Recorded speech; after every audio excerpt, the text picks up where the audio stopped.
Of course, I'm going to start off with a question.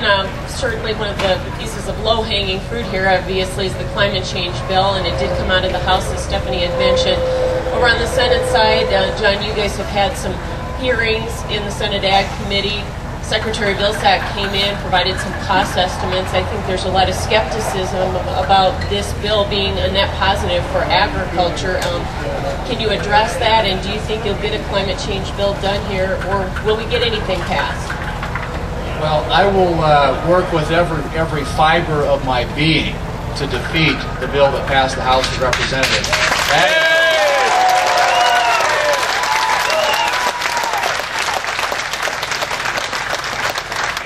And there will be a debate, I think, this fall in the Senate. I don't know exactly what form that's going to take now, but the committees are working on the House-passed bill. But here's the thing about it. You know, I mean, I think we all ought to be in favor of getting CO2 out of the atmosphere and doing everything we can to reduce emissions.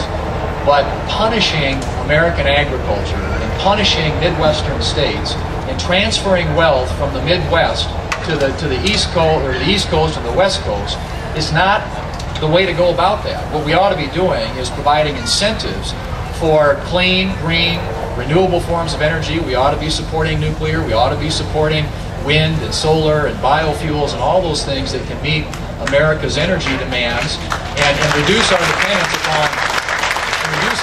upon foreign sources of energy. But having a top-down bureaucratic mandate on the American economy that kills American jobs and puts us at a disadvantage relative to our competitors around the world for very, very little environmental gain is a bad, bad policy. And I am very worried about the leadership in the Congress right now, in both the House and the Senate, and what they are attempting to do with this legislation.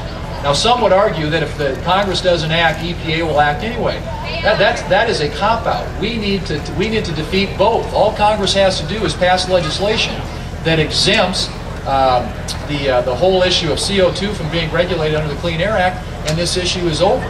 So Congress is in a position to do something about this. We shouldn't say that Congress has to put a climate change bill, a cap-and-trade bill in place. Otherwise, the EPA is going to do it. We ought to fight on parallel tracks to make sure that bad policies that are detrimental to the economic prosperity and viability of agriculture are defeated in the Congress. This is a bad, bad bill, bad policy, poorly timed, and if you think about it, the way I describe it is the costs are real. We know that electricity is going to go up. We know that fuel is going to go up. We know that home heating oil is going to go up. We know that natural gas is going to go up. The benefits are theoretical. We have no way of knowing or quantifying what kind of environmental benefit there's going to be from this. But the one thing is certain, everybody is going to pay. Everybody's going to pay higher electricity costs. The only question is how much. I've had the Basin Electric was in my office a week before last. They said in 2012 their power costs would go up 44%. Black Hills Corporation says about 50%. The Public Utilities Commission in South Dakota says about 50% additional cost for electricity. There is no question that this is going to add cost to American consumers and American families, and it's particularly going to hurt agriculture because we are such an energy-intensive industry in this country.